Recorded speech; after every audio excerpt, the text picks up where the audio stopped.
Hi students, this is Ravi Chavan. Already we discussed in previous YouTube video class operating leverage and financial leverage, meaning of leverage, operating leverage, financial leverage, and problems on operating and financial. Now we move to the next point, difference between operating leverage and financial leverage. ಈಗಾಗಲೇ ನಾವು previous ಕ್ಲಾಸ್ದಲ್ಲಿ ಅಂದರೆ previous YouTube ಕ್ಲಾಸ್ದಲ್ಲಿ operating leverage ಅಂದರೆ ಏನು, leverage ಅಂದರೆ ಏನು, financial leverage ಅಂದರೆ ಏನು, ಅದರ ಮೇಲೆ ಪ್ರಾಬ್ಲಮ್ಸ್ ಮತ್ತು ಸೊಲ್ಯೂಷನು ಮುಗಿದಿದೆ. ಈಗ ನಾವು ಆಪರೇಟಿಂಗ್ ಲಿವರೇಜ್ ಮತ್ತು ಫೈನಾನ್ಷಿಯಲ್ ಲಿವರೇಜ್ದಲ್ಲಿ ಇರುವ ವ್ಯತ್ಯಾಸವನ್ನು ನಾವು ಈಗ ತಿಳ್ಕೊಳ್ಳೋಣ. Okay, difference between operating leverage and financial leverage. The first point is it measures the business risk involved in an investment proposal. Okay, it measures business risk involved in an investment proposal. Okay, see the correct, all of you see the cursor, correct ಎಲ್ಲರ cursor ನೋಡ್ರಿ. Operating leverage ಹೇಳ್ತಾ ಇದ್ದೀನಿ. It measures the business risk involved in an investment proposal. Operating leverage ಏನು measurement ಮಾಡ್ತಾರೆ, ಏನು measure ಮಾಡ್ತದ, ಬಿಸ್ನೆಸ್ದಲ್ಲಿ ಎಷ್ಟು risk ಇದೆ, ಬಿಸ್ನೆಸ್ ಮಾಡುವಾಗ ಬಿಸ್ನೆಸ್ದಲ್ಲಿ ಎಷ್ಟು ರಿಸ್ಕ್ ಆಗಬಹುದು, ಯಾವಾಗ ಇನ್ವೆಸ್ಟ್ಮೆಂಟ್ ಪ್ರಪೋಸಲಲ್ಲಿ ಯಾವುದೇ ಒಂದು ಬಿಸ್ನೆಸ್ದಲ್ಲಿ ನೀವು ಹೂಡಿಕೆ ಮಾಡ್ತಾಯಿದ್ದೀರಿ, ಆ ಹೂಡಿಕೆ ಮಾಡೋ ಮುಂದಾಗ ಎಷ್ಟು ರಿಸ್ಕ್ ಇದೆ ಅದನ್ನು ನಾವು ಈ ಆಪ್ರೇಟಿಂಗ್ ಲಿವರೇಜ್ದಿಂದ ತಿಳ್ಕೊತೀವಿ. ಅದೇ ತರಹ ಫೈನಾನ್ಷಿಯಲ್ ಲಿವರೇಜ್ ಏನು ಮೆಜರ್ ಮಾಡ್ತಾರೆ, specially it measures the financial risk involved in the business. ವ್ಯವಹಾರದಲ್ಲಿ ಹಣಕಾಸಿನ ರಿಸ್ಕ್ ಎಷ್ಟಿದೆ ಅನ್ನೋದು ಇದು ಫೈನಾನ್ಷಿಯಲ್ ಲಿವರೇಜ್ ಮೆಜರ್ಮೆಂಟ್ ಮಾಡ್ತಾರೆ. ಓಕೆ, ಒನ್ಸ್ ಅಗೇನ್ ಮತ್ತೊಮ್ಮೆ ನಾನು ನಿಮಗೆ ರಿಪೀಟ್ ಮಾಡ್ತೀನಿ. ಆಪರೇಟಿಂಗ್ ಲಿವರೇಜ್ ಏನು ಮಾಡ್ತದೆ ರೀ, ಆಪರೇಟಿಂಗ್ ಲಿವರೇಜಿಂದ ಏನು ಮೆಜರ್ ಮಾಡ್ತೀವಿ ನಾವು, investment proposal. Okay, investment proposal specially ಒಂದು ಬಿಸ್ನೆಸ್ ಮಾಡಬೇಕಾದ್ರೆ ಒಂದು ಇನ್ವೆಸ್ಟ್ಮೆಂಟ್ ಮಾಡ್ತೀರಿ. ಇನ್ವೆಸ್ಟ್ಮೆಂಟ್ ಮಾಡಿದಾಗ ಆ ಇನ್ವೆಸ್ಟ್ಮೆಂಟಿಂದ ನಿಮಗೆ ಎಷ್ಟು ರಿಸ್ಕ್ ಇರಬಹುದು, ಓಕೆ, ಅಪಾಯ ಸ್ಪೆಷಲಿ ಹೇಳಬೇಕಂದ್ರೆ ಅದನ್ನು ನಾವು ಈಸಿಯಾಗಿ ಆಪರೇಟಿಂಗ್ ಲಿವರೇಜ್ದಿಂದ ನಾವು ತಿಳ್ಕೋಬಹುದು. ಮತ್ತು ಅದೇ ತರಹ ಫೈನಾನ್ಷಿಯಲ್ ಲಿವರೇಜ್ದಿಂದ ಫೈನಾನ್ಷಿಯಲ್ ರಿಸ್ಕ್, ಹಣಕಾಸಿನ ರಿಸ್ಕ್ ಎಷ್ಟಿರಬಹುದು ಅದು ನಾವು ಫೈನಾನ್ಷಿಯಲ್ ಲಿವರೇಜ್ನ ತಿಳ್ಕೊತೀವಿ.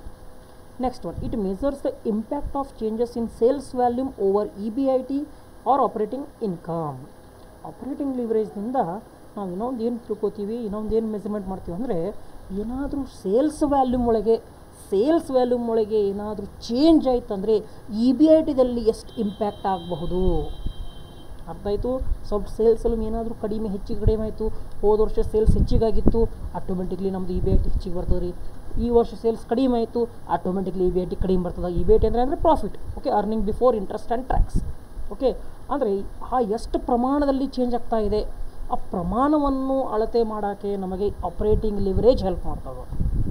ಓಕೆ, ಏನಾದರೂ ಸೇಲ್ಸ್ ವ್ಯಾಲ್ಯೂಮ್ದಲ್ಲಿ ಹೆಚ್ಚು ಕಡಿಮೆ ಆಯ್ತಂದರೆ ಅದು EBITದಲ್ಲಿ ಯಾವ ಪ್ರಮಾಣದಲ್ಲಿ ಇಂಪ್ಯಾಕ್ಟ್ ಬೀಳಬಹುದು ಅದನ್ನು ತಿಳ್ಕೋಬೇಕಾದ್ರೆ with help of only operating ಲಿವರೇಜ್ನಿಂದ ತಿಳ್ಕೊತೀರಿ.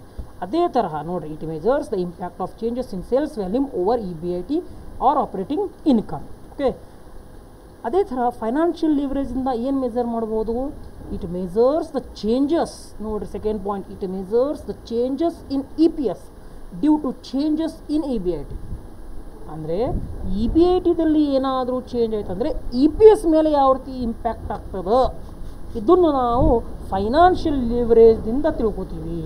ಅಂದರೆ EBITದಿಂದ ಏನಾದರೂ EBIT ಒಳಗೆ ಏನಾದರೂ ಪ್ರಮಾಣದಲ್ಲಿ ಚೇಂಜ್ ಆದಾಗ ಚೇಂಜಸ್ ಇನ್ EBIT, ಅದೇ ಥರ EPSದಲ್ಲಿ ಏನು ಎಫೆಕ್ಟ್ ಆಗಬಹುದು ಅದು ಇದರ ಮೇಲೆ ತಿಳ್ಕೊಬೋದು ನಾವು with help of financial leverage. Okay, this is the difference. ಇಲ್ಲಿ ಸೇಲ್ಸ್ ವ್ಯಾಲ್ಯೂಮ್ ಆ್ಯಂಡ್ EBIT, ಅಂದರೆ ಇಲ್ಲಿ ಆಪರೇಟಿಂಗ್ದಲ್ಲಿ ಸೇಲ್ಸ್ ವ್ಯಾಲ್ಯೂಮ್ ಆ್ಯಂಡ್ EBIT, ಫೈನಾನ್ಷಿಯಲ್ದಲ್ಲಿ EBIT and EPS.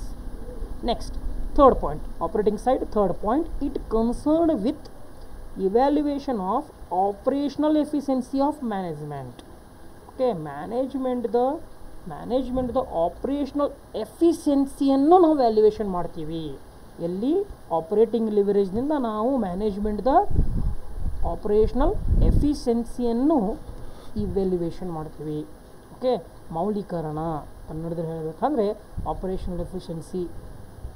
Operational efficiency of the ಮ್ಯಾನೇಜ್ಮೆಂಟ್ದ ಮೌಲ್ಯೀಕರಣ ಮಾಡ್ತೀವಿ. ಅದೇ ತರಹ ಫೈನಾನ್ಷಿಯಲ್ ಲಿವರೇಜ್ ಸೈಡ್ ನಾವು ಏನು ಕನ್ಸರ್ನ್ ಮಾಡ್ತೀವಿ, ಸ್ಪೆಷಲಿ ಎಲ್ಲಿ ಕನ್ಸರ್ನ್ ಕೊಡ್ತೀವಿ, ಕ್ಯಾಪಿಟಲ್ ಸ್ಟ್ರಕ್ಚರ್ ಮೇಲೆ. ಅಲ್ಲಿ specially on the capital structure ಮೇಲೆ ನಾವೇನು ಮಾಡ್ತೀವಿ, ನಾವು ಗಮನ ಕೊಡ್ತೀವಿ, ಕನ್ಸರ್ನ್ ಕೊಡ್ತೀವಿ. ಇಲ್ಲಿ operational efficiency of the management, operating leverage side, ಅದರ ಫೈನಾನ್ಷಿಯಲ್ ಸೈಡ್ ಕ್ಯಾಪಿಟಲ್ ಸ್ಟ್ರಕ್ಚರ್ ಮೇಲೆ. ನೆಕ್ಸ್ಟ್ ಒನ್, ಆಪರೇಟಿಂಗ್ ಲಿವರೇಜ್ನಲ್ಲಿ fourth point, it influence on the asset side of the balance sheet. Okay, specially ಎಲ್ಲಿ ಯಾವ ಸೈಡ್ ಇನ್ಫ್ಲೂಯೆನ್ಸ್ ಕೊಡ್ತದೆ ರೀ operating leverage? Asset side of the balance sheet ಸೈಡಲ್ಲಿ influence ಕೊಡ್ತದೆ. ಅದೇ ತರಹ ಫೈನಾನ್ಷಿಯಲ್ ಲಿವರೇಜ್ ಯಾವ ಥರ ಇನ್ಫ್ಲೂಯೆನ್ಸ್ ಇರ್ತದಿಲ್ಲ ರೀ, ಲ್ಯಾಬ್ಡಿ ಸೈಡ್ ಇರ್ತದೆ ಇನ್ಫ್ಲೂಯೆನ್ಸ್ ಇರ್ತದೆ. Financial leverage specially influence on the which side, liability side of the balance sheet. But the operating side, operating leverage influence on the asset side of the balance sheet. Okay, once again ಏನಂತಂದರೆ operating leverage specially influence on the asset side. ಯಾವ side ರೀ? Asset side influence ಇರ್ತದೆ balance ಶೀಟ್ದಲ್ಲಿ. ಆದರೆ financial liability side influence ಇರ್ತದೆ. Okay, next fifth point, it is related to the capital expenditure decision. Operating leverage side fifth point, it is related to the capital expenditure decision. Okay, operating ಲಿವರೇಜ್ದಿಂದ ನಾವು capital expenditure ಡಿಸಿಷನನ್ನು ತಗೋಬಹುದು. ಅಂದರೆ ಬಂಡವಾಳ ಖರ್ಚು ಮಾಡೋದು, ಬಂಡವಾಳನು ಈ ರೀತಿ ಏನಾದರೂ ಬಂಡವಾಳವನ್ನು ಖರ್ಚು ಮಾಡಬೇಕಾದರೆ ನಾವು ಆಪರೇಟಿಂಗ್ ಲಿವರೇಜ್ ಸಹಾಯದಿಂದ ನಾವು ಡಿಸಿಷನ್ ತಗೋಬಹುದು. ಆದರೆ ಫೈನಾನ್ಷಿಯಲ್ ಸೈಡ್ ನೀವೇನಾದರೂ ಕ್ಯಾಪಿಟಲ್ ಸ್ಟ್ರಕ್ಚರ್ದ ಪ್ಲ್ಯಾನಿಂಗ್ ಮಾಡ್ತಾಯಿದ್ರಿ ಅಥವಾ ಡೆಪ್ಟ್ ಪ್ಲಸ್ ಇಕ್ವಿಟಿ ಮಿಕ್ಸ್ ಮಾಡ್ತಾಯಿದ್ರಿ, ಅದರ ಮೇಲೆ ಡಿಸಿಷನ್ ತೊಗೊಳಕ್ಕೆ ಫೈನಾನ್ಷಿಯಲ್ ಲಿವರೇಜ್ ನೀವು ಹೆಲ್ಪ್ ತೊಗೋತೀರಿ. ಓಕೆ, ಫೈನಾನ್ಷಿಯಲ್ ಲಿವರೇಜ್ ಹೆಲ್ಪ್ದಿಂದ ನಾವು ಡೆಪ್ಟ್ ಇಕ್ವಿಟಿ ಮಿಕ್ಸ್ ಅಥವಾ ಕ್ಯಾಪಿಟಲ್ ಸ್ಟ್ರಕ್ಚರ್ ಪ್ಲ್ಯಾನಿಂಗ್ ಇದರ ಮೇಲೆ ಏನಾದರೂ ನೀವು ಡಿಸಿಷನ್ ತೊಗೊಳಿದ್ರೆ ಯಾವ ಬೇಸ್ನಲ್ಲಿ ಡಿಸಿಷನ್ ತೊಗೋಬಹುದು, with help of only capital structure. Okay, ಇದು ಡಿಫ್ರೆನ್ಸ್. ಮೇ ಬಿ 5 ಮಾರ್ಕ್ಸಿಗೆ ಕೇಳುವಂಥ ಪ್ರಾಬ್ಲಮ್. ನೆಕ್ಸ್ಟ್ ಹೆಡ್ಡಿಂಗ್, ಇಲ್ಲಿಗೆ ಆಪರೇಟಿಂಗ್ ಮತ್ತು ಫೈನಾನ್ಷಿಯಲ್ ಲಿವರೇಜ್ ಮುಗೀತು. ಈಗ ನಾವು next go to the combined leverage. Combined ಅಂದರೆ ಏನು? Combined mix. ಓಕೆ, ಸ್ಪೆಷಲಿ ನೀವಂತೀರಿ A B class, combined class. ಅದೇ ತರಹ ಇಲ್ಲಿ ಏನಾಗ್ತದೆ ರೀ, ಆಪರೇಟಿಂಗ್ ಮತ್ತು ಫೈನಾನ್ಷಿಯಲ್ ಲಿವರೇಜ್ ಎರಡನ್ನೂ ಕಂಬೈನ್ಡ್ ನಾವು ಏನು ಮಾಡ್ತೀವೋ ಅದಕ್ಕೆ ನಾವು ಏನಂತೀವಿ combined leverage, nothing more. Okay, combined leverage ಅಂದರೆ ಫೈನಾನ್ಷಿಯಲ್ ಲಿವರೇಜ್ ಮತ್ತು ಆಪರೇಟಿಂಗ್ ಲಿವರೇಜನ್ನು ಮಿಕ್ಸ್ ಮಾಡ್ತೀವಲ್ಲ ಅದಕ್ಕೇನಂತೀವಿ ನಾವು ಕಂಬೈನ್ಡ್ ಲಿವರೇಜ್. ನೋಡಿರಿ, ಎಲ್ಲ ನೋಡ್ರಿ, ಇಲ್ಲಿ ಮೀನಿಂಗ್ ಬರ್ಸಿದ್ದೀನಿ. It is also known as mixed leverage. ಅದಕ್ಕೆ ಇನ್ನೊಂದು ಹೆಸರೇನಿದೆ ರೀ, ಮಿಕ್ಸ್ಡ್ ಲಿವರೇಜು ಅಂತೀವಿ. It is also known as mixed leverage. It is combination of operating leverage and financial leverage. Easy ಕೊಟ್ಟಾನ್ರಿ, ಭಾಳ ಈಸಿ ಇದೆ. ಏನಂತ ಅಂದರೆ ಇದೊಂದು ಕಾಂಬಿನೇಷನ್ ಇದೆ. ಇದರದ್ದು ಕಾಂಬಿನೇಷನ್ ಇದೆ ಆಪರೇಟಿಂಗ್ ಲಿವರೇಜ್, ಈ ಆಪರೇಟಿಂಗ್ ಲಿವರೇಜ್ ಮತ್ತು ಆ್ಯಂಡ್ ಫೈನಾನ್ಷಿಯಲ್ ಲಿವರೇಜ್ದ ಕಾಂಬಿನೇಷನ್ಗೆ ನಾವೇನಂತೀವಿ ಕಂಬೈನ್ಡ್ ಲಿವರೇಜ್. ಈಸಿ. ಈಗ ನೀವು ಆಪರೇಟಿಂಗ್ ಕಲ್ತೀರಿ, ಫೈನಾನ್ಷಿಯಲ್ ಕಲ್ತೀರಿ, ಆಪರೇಟಿಂಗ್ ಮತ್ತು ಫೈನಾನ್ಷಿಯಲ್ ಲಿವರೇಜ್ದ ಕಾಂಬಿನೇಷನ್ಗೆ ನಾವೇನಂತ ಕರಿತೀವಿ ಕಂಬೈನ್ಡ್ ಲಿವರೇಜ್. ಸಿ ಅಗೇನ್ ಸ್ವಲ್ಪ ಡೀಪಾಗಿ ಯಾಕೆ, ಇದರ ಅರ್ಥ ಏನು? Therefore the products of operating and financial leverage produced combined leverage. ಅಂದರೆ ಆಪರೇಟಿಂಗ್ ಲಿವರೇಜ್ ಮತ್ತು ಫೈನಾನ್ಷಿಯಲ್ ಲಿವರೇಜ್ದ ಪ್ರಾಡಕ್ಟ್ ಏನು ಪ್ರೊಡ್ಯೂಸ್ ಮಾಡ್ತದಲ್ಲ ಅದಕ್ಕೆ ನಾವೇನಂತ ಕರಿತೀವಿ ಕಂಬೈನ್ಡ್ ಲಿವರೇಜ್. ಪ್ರಾಡಕ್ಟ್ ಅಂದರೆ ಮಲ್ಟಿಪ್ಲೈ. ಓಕೆ, ಆಪರೇಟಿಂಗ್ ಲಿವರೇಜ್ದಿಂದ ಮತ್ತು ಫೈನಾನ್ಷಿಯಲ್ ಲಿವರೇಜಿಂದ ಏನು ನಾವು ಗುಣಿಲೆ ಅಥವಾ ಪ್ರೊಡಕ್ಟ್ ಮಾಡ್ತೀವಿ, ಆ ಪ್ರೊಡಕ್ಟ್ಸ್ದಿಂದ ಬರುವಂಥ ಆ ಪ್ರೊಡಕ್ಟ್ದಿಂದ ಆಗುವಂಥ ಏನು ಉತ್ತರ ಬರ್ತದೆ, ಏನು ಪ್ರೊಡ್ಯೂಸ್ ಆಗ್ತದೆ, ಆ ಪ್ರೊಡ್ಯೂಸ್ಗೆ ನಾವೇನಂತೀವಿ ಕಂಬೈನ್ಡ್ ಲಿವರೇಜ್. ಅಂದರೆ ಆಪರೇಟಿಂಗ್ ಲಿವರೇಜ್ದ ಬಂದಂಥ ಆನ್ಸರ್ ಮತ್ತು ಫೈನಾನ್ಷಿಯಲ್ ಲಿವರೇಜಿಂದ ಬಂದಂಥ ಆನ್ಸರ್ ಎರಡನ್ನೂ ನೀವು ಮಲ್ಟಿಪ್ಲೈ ಮಾಡಿದಾಗ ಅದನ್ನು ಬಂದಂಥ ಆನ್ಸರ್ಗೆ ನಾವೇನು ಕರಿತೀವಿ ಕಂಬೈನ್ಡ್ ಲಿವರೇಜ್ ಅಂತ ಕರಿತೀವಿ. Same again another meaning, combined leverage refers to express the relationship between changes in given sales with the changes in earning per shares. Once again, see here, combined leverage refers to express of relationship between changes in given sales with changes in earning per share. Okay, ಈಗ ನಾವು ತಿಳ್ಕೊಂಡಿವಿ ಆಪರೇಟಿಂಗ್ದಲ್ಲಿ ಏನು ಹೇಳಿದ ನೋಡ್ರಿ, ಮೂರು same ಅದ ನೋಡ್ರಿ. ಆಪರೇಟಿಂಗ್ದಲ್ಲಿ ಏನು ಹೇಳಿದ್ದ, it is specially measures the impact of changes in sales volume to over the EBIT. ಸೇಲ್ಸ್ದಲ್ಲಿ ಏನಾದರೂ ಚೇಂಜ್ ಆದರೆ ಇಬಿಐಟಿದಲ್ಲಿ ಯಾವ ಇಂಪ್ಯಾಕ್ಟ್ ಆಗಬಹುದು. ಇದನ್ನು ಆಪರೇಟಿಂಗ್ನಲ್ಲಿ ಮೆಜರ್ ಮಾಡ್ತೀರಿ. ಫೈನಾನ್ಷಿಯಲ್ದಲ್ಲಿ EBITದಲ್ಲಿ ಚೇಂಜ್ ಆದಾಗ EPSದಲ್ಲಿ ಏನು ಇಫೆಕ್ಟ್ ಆಗ್ಬೋದು. ಆದರೆ ಕಂಬೈನ್ಡ್ ಲಿವರೇಜ್ದಲ್ಲಿ ಚೇಂಜಸ್ ಗಿವನ್ ಇನ್ ಸೇಲ್ಸ್ದಲ್ಲಿ ಏನಾದರೂ ಚೇಂಜ್ ಆದಾಗ EPSದಲ್ಲಿ ಏನು ಎಫೆಕ್ಟ್ ಆಗ್ಬೋದು. ಅರ್ಥ ಆಯಿತು? 3 ಇದರಲ್ಲಿ ಅರ್ಥ ಏನಿದೆ, ಅಲ್ಲಿ ಆಪರೇಟಿಂಗ್ದಲ್ಲಿ ಸೇಲ್ಸ್ ಟು EBIT, ಇಲ್ಲಿ ಫೈನಾನ್ಷಿಯಲ್ದಲ್ಲಿ EPS ಟು EBIT, ಆದರೆ ಕಂಬೈನ್ಡ್ದಲ್ಲಿ ಸೇಲ್ಸ್ ಟು EPS. ಓಕೆ, ಅಂದರೆ ಸೇಲ್ಸ್ ವ್ಯಾಲ್ಯೂಮ್ದಲ್ಲಿ ಏನಾದರೂ ಹೆಚ್ಚು ಕಡಿಮೆ ಆದಾಗ ಅರ್ನಿಂಗ್ ಪರ್ ಶೇರ್ ಅಂದರೆ EPSದಲ್ಲಿ ಎಷ್ಟು ಚೇಂಜ್ ಆಗ್ಬೋದು. ಇದನ್ನು ಮೆಜರ್ಮೆಂಟ್ ಮಾಡಬೇಕಾದ್ರೆ ಯಾವ ಸಹಾಯದಿಂದ ಮೆಜರ್ ಮಾಡ್ಬೋದು ನಾವು? With the help of combined leverage. Okay, this is the meaning. ನಾವು ಗೋ ಟು ದ ಫಾರ್ಮುಲಾ. ಇದರ ಫಾರ್ಮುಲಾ ಹೇಗೆ ಬಂತು ನೋಡಿರಿ. ನಾ ಹೇಳಿದೆ ಆಪರೇಟಿಂಗ್ಲಿ ಹೇಳಿದೆ ನೋಡ್ರಿ, ನಾ ಇಲ್ಲಿ ಹೇಳಿದೆ ಆಪರೇಟಿಂಗ್ ಲಿವರೇಜ್ ಮತ್ತು ಕಂಬೈನ್ ಫೈನಾನ್ಷಿಯಲ್ ಲಿವರೇಜ್ದ ಆಪರೇಟಿಂಗ್ ಮತ್ತು ಫೈನಾನ್ಷಿಯಲ್ ಲಿವರೇಜ್ದ ಏನು ಪ್ರಾಡಕ್ಟ್ ಮಾಡ್ತೀರಿ, ಅದು ಪ್ರಾಡಕ್ಟ್ ಇಂಟು ಮಾಡ್ತೀರಿ, ಗುಂಡ್ಲೆ ಮಾಡ್ತೀರಿ, ಅದರಿಂದ ಏನು ಆನ್ಸರ್ ಬರ್ತದೆ, ಪ್ರೊಡ್ಯೂಸ್ ಆಗ್ತದೆ, ಅದಕ್ಕೆ ನಾವೇನಂತೀವಿ ಕಂಬೈನ್ಡ್ ಲಿವರೇಜ್ ಅಂತೀವಿ. 3 ಬೇರೆ ಬೇರೆ ಮೀನಿಂಗ್, 3 ಸೇಮ್ ಅದ. ಓಕೆ ನೋಡಿರಿ, ಅದೇ ಆಗಿದೆ ನೋಡ್ರಿ. ಕಂಬೈನ್ಡ್ ಲಿವರೇಜ್ ಫಾರ್ಮುಲಾ ಹೇಗೆ ಬಂತು? ಕಂಬೈನ್ಡ್ ಲಿವರೇಜ್ ಫಾರ್ಮುಲಾ ಆ್ಯಕ್ಚುಲಿ ಏನದ ನೋಡಿರಿ, contribution divided by PBT or EBT. ಇಲ್ಲದ ನೋಡಿ ಲಾಸ್ಟಿಗೆ ವೈಟ್ದಲ್ಲಿ ಕಂಬೈನ್ಡ್ ಲಿವರೇಜ್ ಫಾರ್ಮುಲಾ ಏನದ ರೀ, ಕಂಟ್ರಿಬ್ಯೂಷನ್ ಡಿವೈಡೆಡ್ ಬೈ PBT. ಈ ಫಾರ್ಮುಲಾ ಈ ರೂಪದಲ್ಲಿ ಬರಬೇಕಾದ್ರೆ, okay, what ever the formula for the combined leverage, okay, how will be frame, ಈ ಫ್ರೇಮ್ ಹೆಂಗೆ ಐತಿ ಫಾರ್ಮುಲಾ, ಅದಕ್ಕೆ ಟೋಟಲಿ ಎಕ್ಸ್ಪ್ರೆಸ್ ಇದೆ ನೋಡಿರಿ. ನಾನು ಏನು ಹೇಳಿದೆ, ಆಪರೇಟಿಂಗ್ ಮತ್ತು ಫೈನಾನ್ಷಿಯಲ್ಗೆ ಮಲ್ಟಿಪ್ಲೈ ಮಾಡಿದಾಗ ಬರುವಂಥ ಆನ್ಸರ್ಗೆ ನಾವೇನಂತೀವಿ ಕಂಬೈನ್ಡ್ ಲಿವರೇಜ್. ನೋಡಿರಿ, operating leverage into financial leverage. Operating leverage formula ನಿಮಗೆ ಎಲ್ಲರಿಗೂ ಗೊತ್ತಿದೆ, ಕಂಟ್ರಿಬ್ಯೂಷನ್ ಡಿವೈಡೆಡ್ ಬೈ EBT. ಎಲ್ಲರೂ ಫಾರ್ಮುಲಾ ನೆನಪಿಟ್ಕೋಬೇಕು. ಓಕೆ, ಆಪರೇಟಿಂಗ್ ಲಿವರೇಜ್ ಫಾರ್ಮುಲಾ ಏನದ ರೀ, contribution divided by EBT into continue. Financial leverage formula EBIT divided by PBT. Okay, operating leverage formula ಏನದ ರೀ, contribution divided by EBIT into financial leverage formula EBIT divided by PBT. ಈಗ next ಮತ್ತೆ continue. Contribution EBIT into ಬರೀತೀನಿ ರೀ, EBIT PBT. ಇಲ್ಲಿ ಸಮಾನವಾಗಿ ಇದ್ದಂಥ ವ್ಯಾಲ್ಯೂವನ್ನು ಏನು ಮಾಡ್ತೀವಿ, ನೀವು ಕನ್ನಡದಲ್ಲಿ ಹೇಳಿದ್ರೆ ಕಡ್ತಾ ಹೊಡಿದಂತೀವಿ. ಓಕೆ, ಅದೇ ಥರ ನಾವು ಏನು ಮಾಡ್ತೀವಿ, ಇಲ್ಲಿ ನಾವು ಡಿಡಕ್ಟ್ ಮಾಡಿಬಿಡ್ತೀವಿ, ಅದಕ್ಕೆ ನಾವು ಹೊರಗಡೆ ತೆಗೆದುಬಿಡ್ತೀವಿ. ಯಾವುದ್ರಿ, ಇಲ್ಲಿ EBIT ಇದೆ, ಆಪರೇಟಿಂಗ್ ಲಿವರೇಜ್ ಸೈಡು EBIT ಇದೆ, ಫೈನಾನ್ಷಿಯಲ್ ಲಿವರೇಜ್ ಸೈಡು EBIT ಇದೆ. EBIT ಕ್ಯಾನ್ಸಲ್, EBIT ಕ್ಯಾನ್ಸಲ್ ನೋಡಿರಿ. ಫೈನಾನ್ಷಿಯಲ್ ಲಿವರೇಜಲ್ಲಿ ಇದ್ದಂಥ EBIT ಮತ್ತು ಆಪರೇಟಿಂಗ್ ಲಿವರೇಜಲ್ಲಿ ಇದ್ದಂಥ EBIT ಕ್ಯಾನ್ಸಲ್ ಆಯಿತು. ಉಳಿತೇನು, ಕಂಟ್ರಿಬ್ಯೂಷನ್ ಮತ್ತು PBT ಉಳಿತು. ಆದ ಕಾರಣ ಇದರ ಫಾರ್ಮುಲಾ ಯಾವ ರೀತಿ ಫ್ರೇಮ್ ಐತ್ರಿ, contribution divided by PBT. So combined leverage formula is contribution divided by PBT or EBT. EBT ಅಂದ್ರೆ ಒಂದೇ, PBT ಅಂದ್ರೆ ಒಂದೇ. ಓಕೆ, ಎನಿ ಡೌಟ್ ಇದ್ದರೆ ನೀವು ಮತ್ತೆ ವಾಟ್ಸಪ್ ಗ್ರೂಪ್ದಲ್ಲಿ ನನಗೆ ಏನಾದರೂ ಕಮೆಂಟ್ ಮಾಡಿರಿ. ಸರ್ ಇದು ಅರ್ಥ ಆಗಿಲ್ಲ ಮತ್ತೊಮ್ಮೆ ಹೇಳಿ, ಇದು ಜಾಸ್ತಿ ಏನಿಲ್ಲ, ನೀವು ಫಾರ್ಮುಲಾ ನೆನಪಿಟ್ಟರೆ ಸಾಕು. ಇದೇನು ಫಾರ್ಮುಲಾ ಹೇಗೆ ಬರ್ತಂತ ಎಕ್ಸಾಮ್ದಲ್ಲಿ ಕೇಳಲ್ಲ, ಜಸ್ಟ್ ಯುವರ್ ಜನರಲ್ ಪರ್ಪಸ್ಗಾಗಿ ಈ ರೀತಿ ನಾನು ನಿಮಗೆ ಎಕ್ಸ್ಪ್ರೆಸ್ ಮಾಡಿದ್ದೀನಿ. ಫಾರ್ಮುಲಾ ಈ ರೀತಿ ಬರಬೇಕಾದ್ರೆ ಯಾವ ರೂಪದಿಂದ ಬಂತು ಈ ಫಾರ್ಮುಲಾ, ಇದಕ್ಕೆ ಎಕ್ಸ್ಪ್ಲನೇಷನ್. ಓಕೆ, ಏನೂ ಇಲ್ಲ, ಈ 3 ಫಾರ್ಮುಲಾ ನೆನಪಿಟ್ಕೊಂಡ್ಬಿಡ್ರಿ. Operating leverage formula contribution divided by EBIT, financial leverage formula EBIT divided by PBT, combined leverage formula contribution divided by PBT. Okay, ನಾವು we go to the problem ನೋಡ್ರಿ. Calculation of combined leverage if the contribution is ₹20,000, EBIT ₹10,000 and PBT ₹1,250. ನಮಗೇನು ಬೇಕಾಗೈತೆ ರೀ, combined leverage calculation ಮಾಡಬೇಕಾಗಿದೆ. Combined leverage calculation ಮಾಡಬೇಕಾದ್ರೆ formula ಏನಿತ್ತು, contribution divided by PBT.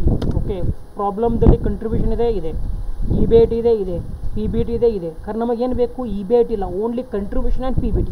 So solution, calculation of combined leverage formula I think all of you ನೀವು. Okay, ಸೀದಾ again formula ಇಲ್ಲಿ ಬಂದಿದೆ, ಆಲ್ರೆಡಿ ಇಲ್ಲಿದೆ. Contribution divided by PBT. Okay, ಪ್ರಾಬ್ಲಮ್ದಲ್ಲಿ contribution ಎಷ್ಟಿದೆ ನೋಡಿರಿ, 20,000. ಏನು ಕೇಳ್ದಾನೆ, PBT ಕಡೆ, EBIT ಕಡೆ ಇಲ್ಲ, ಇಲ್ಲಿ EBIT ಇದೆ 10,000 ಬರಲ್ಲ. ನೆಕ್ಸ್ಟ್ ಏನಿದೆ, PBT 1,250. Answer will be, divide ಮಾಡಿಬಿಡ್ರಿ, 20,000 divided by 1,250, the answer will become 16. ಅಂದರೆ ನಮ್ಮದು ಈ ಕಂಬೈನ್ಡ್ ಲಿವರೇಜ್ ಎಷ್ಟು ಬಂತು, 16. Okay, once again calculate the combined leverage. The problem is calculation of combined leverage if contribution is rupees 20,000, EBIT rupees 10,000 and PBT rupees 1,250. But formula is contribution divided by PBT. In the problem already given, contribution is given and PBT also given. So according to problem wise, according to with the help of formula, we already frame the all the figures here. See here, contribution is 20,000, so contribution is 20,000 divided by PBT. PBT, how much PBT? 1,250. So 20,000 divided by 1,250, the answer will become 16. The combined leverage is 16. Okay, that type of problem asked in examination, especially for the 2 marks. Okay, I think all of you understood. Now go to the next problem. See the problem. Problem is, I think you do not see well, so just 1 minute.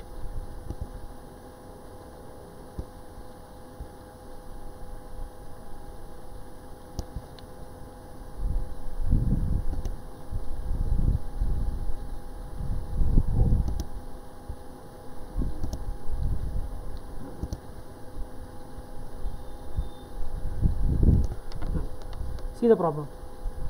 That type of problem specially asked for the 5 marks. Okay, a company sales of rupees 1 lakh, the variable cost are 40% of the sales, while the fixed cost amounting rupees 30,000.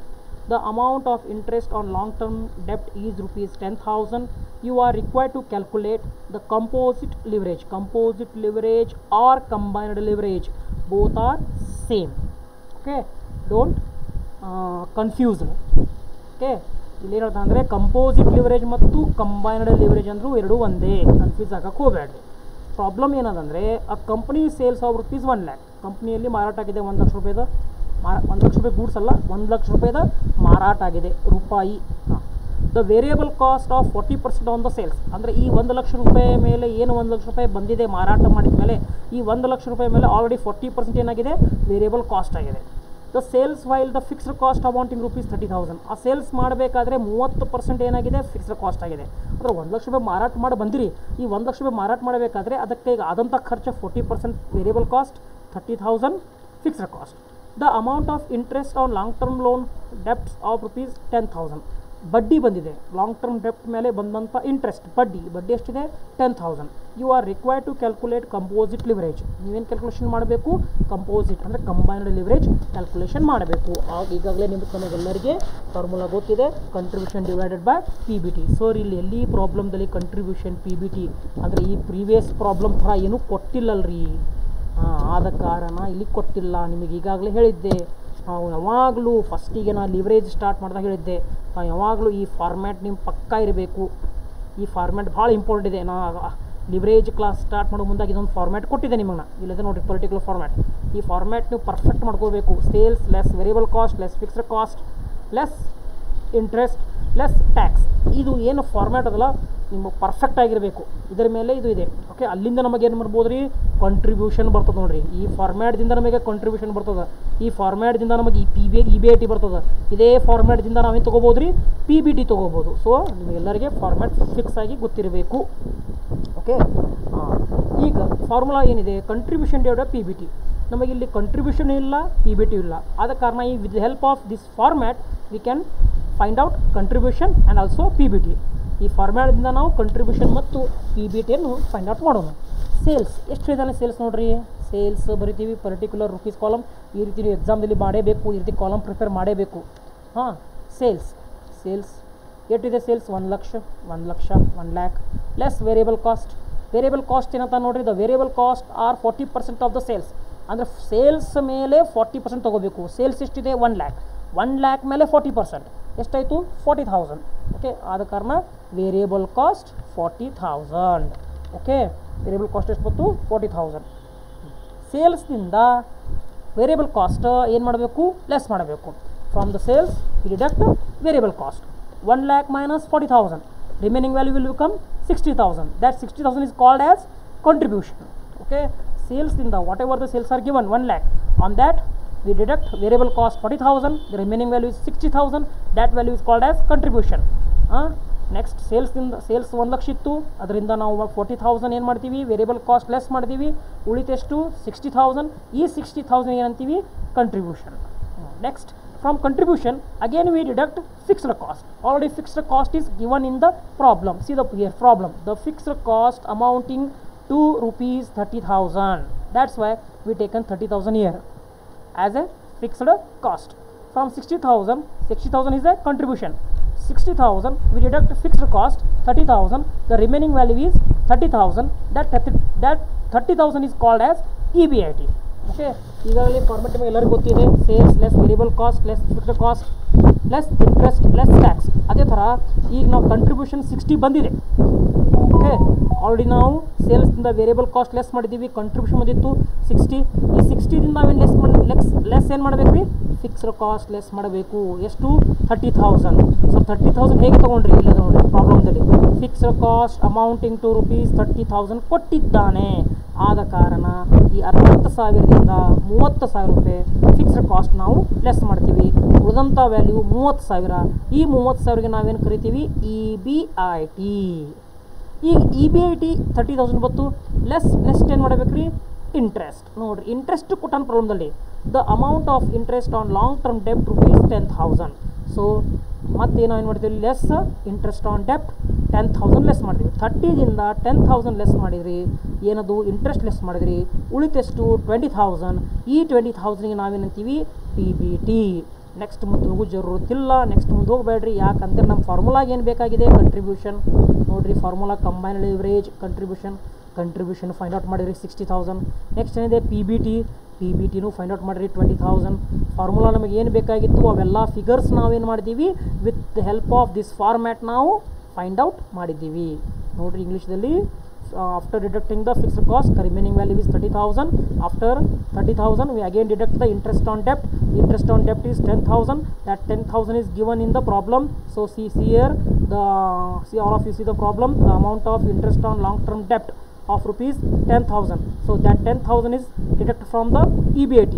The 30,000 is given, less interest on debt 10,000. 30,000 minus 10,000. The remaining value is 20,000. That value is called as PBT. Okay, we got PBT. Okay, according to formula, our formula is contribution divided by PBT.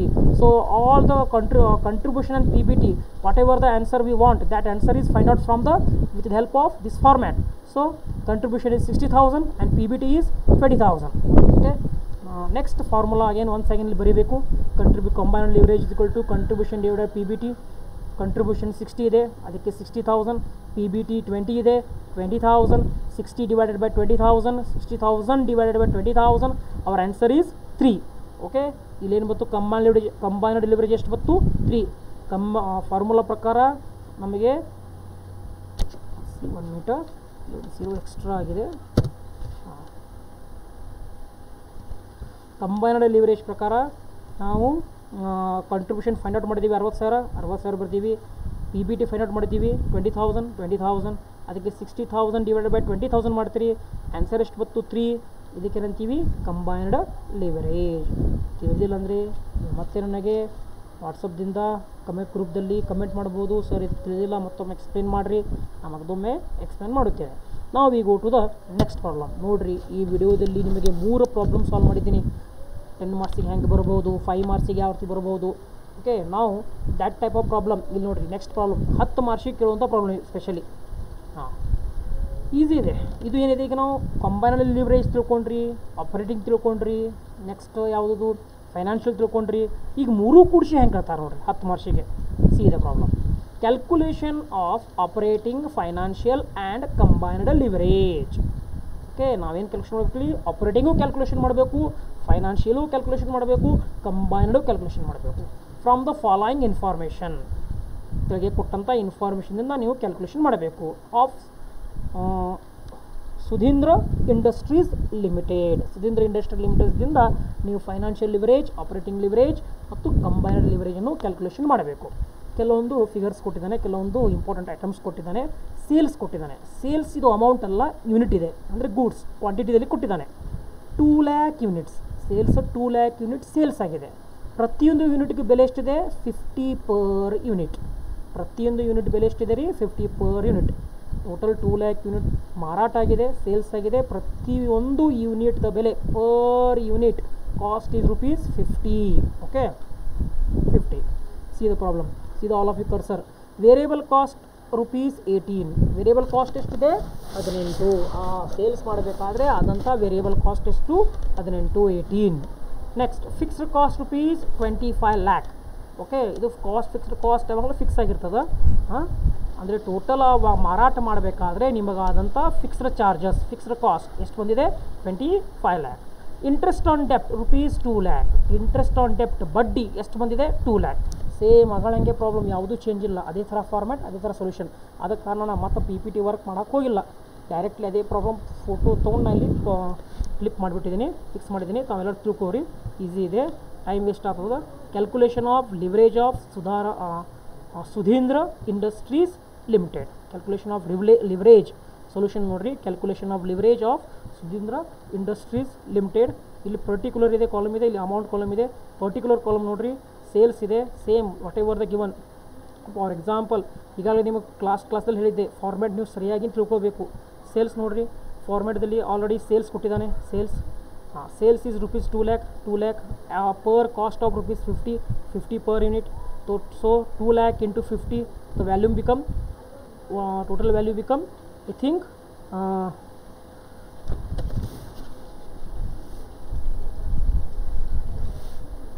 1 crore. Total value is 1 crore. Now means 2 lakh into 50, total value is 1 crore.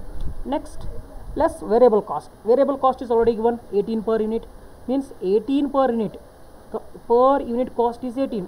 So the total unit is, total sales unit is 2 lakh. 2 lakh unit into 18, the automatically value will become 36 lakh. Okay, means variable cost variable cost is 36 lakh. How? 18 into 2 lakh means the total sales value is, total sales unit is 2 lakh. That 2 lakh into 2 lakh multiply into 18, automatically it will become 36 lakh. After sales is 1 crore and less variable cost 36 lakh. 1 crore minus 36 lakh, the remaining value is 64 lakh. That 64 lakh is called as contribution. Okay, that 64 lakh is called as a contribution.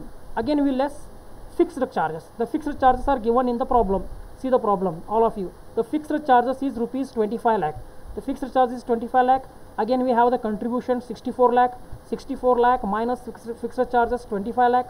64 lakh minus 25 lakh, remaining value is 39 lakh. Okay, that 39 lakh is called as EBIT or operating profit. Okay, so 39 lakh is a EBIT.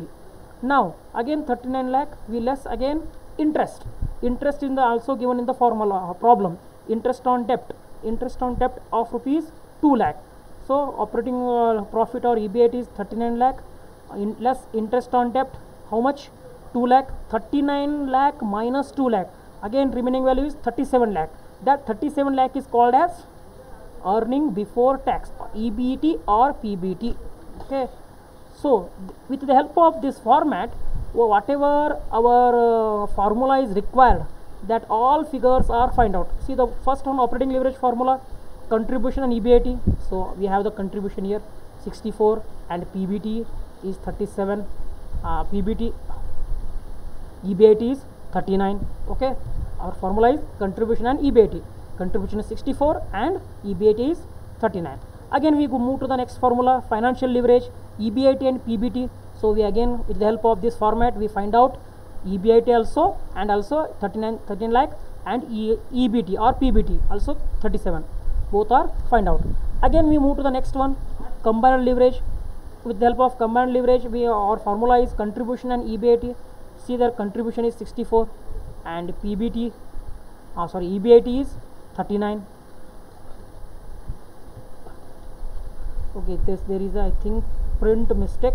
Formula is PBT. Okay, this is a print mistake, all of you. This is a print mistake. I think correct value is taken correct, but formula is given print mistake. It is a PBT, not EBT. Okay, already formula is given here. See the PBT, contribution divided by PBT, but it is a print mistake here. Contribution divided by PBT, not EBIT. Okay. Okay, whatever the requirement for the formula, all the requirements are find out with the help of this format. ಕನ್ನಡದಲ್ಲಿ ನೋಡ್ರಿ, sales ಇದೆ 2 ಲಕ್ಷ. ಆ ಸೇಲ್ಸನ್ನು ನಾವು find out ಮಾಡಿದ್ದೀವಿ. Sales ಇದೆ ಕೊಟ್ಟಿದ್ದಾನೆ 2 lakh unit. ಪ್ರತಿಯೊಂದು unit ಎಷ್ಟಿದೆ 50 ರೂಪಾಯಿ 50 ಇಂಟು 2 ಲ್ಯಾಕ್ ಮಾಡಿದಾಗ ಎಷ್ಟಾಯಿತು 1 crore ಆಯಿತು. ನೆಕ್ಸ್ಟ್ ಲೆಸ್ ವೇರಿಯಬಲ್ ಕಾಸ್ಟ್ ಎಷ್ಟಿದೆ ನೋಡಿರಿ 18 ರೂಪಾಯಿ ಕೊಟ್ಟಿದ್ದಾನೆ. ಪ್ರತಿಯೊಂದು ಯೂನಿಟ್ದ ಬೆಲೆ ಎಷ್ಟಾಗಿದ್ರೆ ವೇರಿಯಬಲ್ ಕಾಸ್ಟ್ 18 ಆಗಿದೆ. ಟೋಟಲ್ ಯೂನಿಟ್ ಎಷ್ಟು ಸೇಲ್ ಮಾಡಿರಿ 2 ಲ್ಯಾಕ್ ಇಂಟು 18 ಎಷ್ಟಾಯಿತು 36 ಲ್ಯಾಕ್. ಆ ಸೇಲ್ಸ್ದಿಂದ ವೇರಿಯಬಲ್ ಕಾಸ್ಟ್ ಲೆಸ್ ಮಾಡ್ತೀರಿ 1 crore ಮೈನಸ್ 36 ಲ್ಯಾಕ್ ಉಳಿತೆಷ್ಟು 64 ಲ್ಯಾಕ್. ಅದಕ್ಕೇನಂತೀವಿ ನಾವು ಕಂಟ್ರಿಬ್ಯೂಷನ್ ಲೆಸ್ ಫಿಕ್ಸ್ಡ್ ಕಾಸ್ಟ್ ಪ್ರಾಬ್ಲಮ್ಲಿ ಕೊಟ್ಟ ನೋಡಿರಿ. ಫಿಕ್ಸ್ಡ್ ಚಾರ್ಜಸ್ ಎಲ್ಲರೂ ಕರ್ಸರ್ ನೋಡಬೇಕು 25 ಲ್ಯಾಕ್. ಆ 25 ಲ್ಯಾಕನ್ನು ನಾವು 64 ಲ್ಯಾಕಿಂದ 25 ಲ್ಯಾಕ್ ಲೆಸ್ ಮಾಡ್ತೀವಿ. ಅಂದರೆ ಕಂಟ್ರಿಬ್ಯೂಷನ್ದಿಂದ ಫಿಕ್ಸ್ಡ್ ಕಾಸ್ಟು ಲೆಸ್ ಮಾಡ್ತೀವಿ. ಕಂಟ್ರಿಬ್ಯೂಷನ್ ಮೈನಸ್ ಫಿಕ್ಸ್ಡ್ ಕಾಸ್ಟ್ ಉಳಿದೆಷ್ಟು 39 ಲ್ಯಾಕ್. ಅದಕ್ಕೇನಂತೀವಿ operating profit 39 lakh. Next less interest EBITದಿಂದ ಲೆಸ್ ಏನು ಮಾಡಬೇಕು ರೀ ಇಂಟ್ರೆಸ್ಟ್ ಲೆಸ್ ಮಾಡಬೇಕು. ಎಷ್ಟಿದೆ ಇಂಟ್ರೆಸ್ಟ್ 2 ಲ್ಯಾಕ್ ನೋಡಿರಿ. ಲೆಸ್ ಇಂಟ್ರೆಸ್ಟ್ ಆನ್ ಡೆಪ್ಟ್ 2 ಲ್ಯಾಕ್. 39 ಲ್ಯಾಕಿಂದ 2 ಲ್ಯಾಕ್ ಲೆಸ್ ಮಾಡಿದ್ರಿ ಉಳಿತೆಷ್ಟು 37 ಲ್ಯಾಕ್. ಅದಕ್ಕೇನಂತೀವಿ earning before tax or EBT or PBT ಎಷ್ಟಿದೆ 37 ಲ್ಯಾಕ್. ಓಕೆ, ಇದು ಸೇಮ್ ಆಗಾಳದಿನ ಫಾರ್ಮ್ಯಾಟ್ ಅದೇ ಥರ ಇದೆ. Same just figures R change ಇದೆ. ಈಗ ನೋಡಿರಿ ನಮಗೆ ಫಾರ್ಮುಲಾಗೆ ಬೇಕಾದಂಥ ಯಾವ್ಯಾವ ಫಾರ್ಮುಲಾಗೆ ಏನಿದೆ ಆ ಫಾರ್ಮುಲಾ ಪ್ರಕಾರ ಏನು ಬೇಕಾಗಿತ್ತು ಪ್ರತಿಯೊಂದು ನಾವು ಇಲ್ಲಿ ಫೈಂಡ್ ಔಟ್ ಮಾಡಿದ್ದೀವಿ. ಆಪ್ರೇಟಿಂಗ್ ಲಿವರೇಜ್ ಫಾರ್ಮುಲಾ ಏನಿದೆ ಕಂಟ್ರಿಬ್ಯೂಷನ್ EBIT ನೋಡಿರಿ. ಕಂಟ್ರಿಬ್ಯೂಷನ್ EBIT ಇದೆ. Contribution and EBIT 3964. Financial leverage ಏನಿದೆ EBIT PBT ನೋಡಿ. EBIT 39 PBT is 37. ಕಂಬೈನ್ಡ್ ಏನಿದೆ ಕಂಟ್ರಿಬ್ಯೂಷನ್ ಆ್ಯಂಡ್ PBT. ಇಲ್ಲಿ ಸ್ವಲ್ಪ ಪ್ರಿಂಟ್ ಮಿಸ್ಟೇಕ್ ಇದೆ. ಇದು ಏನಂತಾರೆ ರೀ PBT ಇದೆ. ಕಂಟ್ರಿಬ್ಯೂಷನ್ ಡಿವೈಡೆಡ್ ಬೈ PBT ನೋಡಿರಿ. Contribution divided by PBT. Okay, print mistake ಇದೆ. ಅದೇ ವ್ಯಾಲ್ಯೂ ಕರೆಕ್ಟ್ ತೊಂದ ಅಮೌಂಟ್ ಕರೆಕ್ಟ್ ತೊಂದಾನೆ. ಇಲ್ಲಿ ಪ್ರಿಂಟ್ PBT ಆಗೋದು EBIT ಆಗಿದೆ. ಓಕೆ, ಅದೂ ಇದೆ. ಈಗ ನಾವು ಫಾರ್ಮುಲಾಗೆ ಏನು ಬೇಕಾಗಿತ್ತು ಪ್ರತಿಯೊಂದು ನಾವು ಐಟಮ್ಸನ್ನು ಫೈಂಡ್ ಔಟ್ ಮಾಡೀವಿ. ನಾವು go to the solution again. Operating leverage contribution divided by EBIT formula ಇದೆ is equal to contribution is 64 lakh divided by next EBIT is 39 lakh. Next 64 lakh divided by 39 lakh, automatically value is answer is 1.64. Okay, ಏನು ಮಾಡಿದ್ವಿ ನಾವು ಇಲ್ಲಿ ಈ contribution 64 lac ಇತ್ತು. 64 lac divided by 39 lac ಮಾಡಿದ್ರಿ ಎಷ್ಟು ಬಂತು 1.64 operating leverage. Next financial leverage ನೋಡಿರಿ. EBIT divided by PBT. EBIT is 39 lakh, PBT is 37 lakh. 39 lakh divided by 37 lakh, automatically answer will become 1.05. ಅಂದರೆ 39 ಲಕ್ಷ ಭಾಗಾಕಾರ 37 ಭಾಗಿಲೆ 37 ಲಕ್ಷ ಎಷ್ಟೈತೆ ರೀ 1.05. 39 lakh divided by 37 lakh ಮಾಡಿದಾಗ answer ಎಷ್ಟು ಬಂತು 1.05. ಇದೇನು ರೀ financial leverage. Next combined leverage ನೋಡಿರಿ. Contribution divided by PBT not EBIT. ಇದು ಸ್ವಲ್ಪ ಮಿಸ್ಟೇಕ್ ಇದೆ, ಇಲ್ಲಿ ಪ್ರಿಂಟ್ ಮಿಸ್ಟೇಕ್ ಇದೆ. PBT. ಓಕೆ, PBT ಎಷ್ಟದ ರೀ ಕಂಟ್ರಿಬ್ಯೂಷನ್ ಎಷ್ಟಿದೆ? Contribution is 64 lakh. PBT ಎಷ್ಟಿದೆ 37. ವ್ಯಾಲ್ಯೂಮ್ ಕರೆಕ್ಟ್ ತೊಗೊಂಡಾನೆ ರೀ, ಅಮೌಂಟ್ ಕರೆಕ್ಟ್ ತೊಗೊಂಡಿದ್ದಾನೆ 37. 64 ಡಿವೈಡೆಡ್ ಬೈ 37 ಮಾಡಿದಾಗ ಎಷ್ಟು ಬಂತು ಆನ್ಸರ್ 1.73. ಈ ಟೈಪ್ ಪ್ರಾಬ್ಲಮ್ 10 ವರ್ಷಕ್ಕೆ ಕೇಳ್ತಾರೆ. ನಾನು ನಿಮಗೆ ಹೇಳಿದೆ or combined leverage find out ಮಾಡಬೇಕಾದ್ರೆ ಇನ್ನೊಂದು ಫಾರ್ಮುಲಾ ಇದೆ. ಆಪರೇಟಿಂಗ್ ಮಿಕ್ಸ್ಡ್ ಕಂಬೈನ್ಡ್ ಲಿವರೇಜ್ ಏನಂತ ನಾವು ಮಿಕ್ಸ್ ಅಂತೀವಿ. ಆಪರೇಟಿಂಗ್ ಮತ್ತು ಫೈನಾನ್ಷಿಯಲ್ ನೋಡಿರಿ ಅದೇ ಮಾಡಿದೆ ನೋಡಿರಿ. ಆಪರೇಟಿಂಗ್ ಕಂಬೈನ್ಡ್ ಲಿವರೇಜ್ ಇನ್ನೊಂದು ರೀತಿಯಲ್ಲಿ ಸಾಲ್ವ್ ಮಾಡಿದ್ದಾನೆ, ಇನ್ನೊಂದು ಪದ್ಧತಿಯಲ್ಲಿ ಸಾಲ್ವ್ ಮಾಡಿದ್ದಾನೆ. ಆಪರೇಟಿಂಗ್ ಇಂಟು ಫೈನಾನ್ಷಿಯಲ್ ಲಿವರೇಜ್ ನೋಡಿರಿ. Operating leverage into financial leverage ಇದು ನೋಡಿರಿ. ಬಂದಂಥ ಆನ್ಸರ್ ನೀವು ಇಂಟು ಮಾಡಿದ್ರೆ ಸೇಮ್ ಆನ್ಸರ್ ಬರ್ತಾರೆ. 1.64 1.05 1.05 1.64 ಇಂಟು 1.05 ಮಾಡಿದಾಗ ಬಂದಂಥ ಆನ್ಸರ್ ಎಷ್ಟು ರೀ 1.73. ಇದು ಸೇಮ್ ಕಂಬೈನ್ಡ್ ಲಿವರೇಜ್ಗೆ ಹೋಗಿ ಮ್ಯಾಚ್ ಆಗ್ತದೆ ನೋಡಿ. ಓಕೆ, ಟ್ರೈ ಮಾಡಿ ನೋಡಿ. ತಿಳಿದಿಲ್ಲ ಅಂದರೆ ಮತ್ತು ವಾಟ್ಸಪ್ದಲ್ಲಿ ತಾವು ಮೆಸೇಜ್ ಮಾಡ್ಬೋದು. ಓಕೆ, ಇದು ಈ ಕ್ಲಾಸ್ದಲ್ಲಿ ನಿಮಗೆ 3 ಪ್ರಾಬ್ಲಮ್ ಡಿಫ್ರೆನ್ಸ್ ಹೇಳಿದ್ದೇನೆ. ಥಿಯರಿ ಲಿವರೇಜ್ ಕಂಬೈನ್ಡ್ ಲಿವರೇಜ್ ಅಂತ ಹೇಳಿದ್ದೇನೆ. ಫಾರ್ಮುಲಾ ಬಗ್ಗೆ ಹೇಳಿದ್ದೇನೆ. 2 ಮಾರ್ಕ್ಸಿನ ಪ್ರಾಬ್ಲಮ್ ಹೇಳಿದ್ದೇನೆ. 5 ಮಾರ್ಕ್ಸಿನ ಪ್ರಾಬ್ಲಮ್ ಹೇಳಿದ್ದೇನೆ. 10 ಮಾರ್ಕ್ಸಿನ ಪ್ರಾಬ್ಲಮ್ಮು ಹೇಳಿದ್ದೇನೆ. ಏನಾರ ಡೌಟ್ ಇದ್ದರೆ ತಾವು ಕಮೆಂಟ್ ಮಾಡಬಹುದು. ವಿಡಿಯೋ ಲೈಕ್ ಮಾಡಿರಿ, ಸಬ್ಸ್ಕ್ರೈಬ್ ಮಾಡಿರಿ. ಓಕೆ.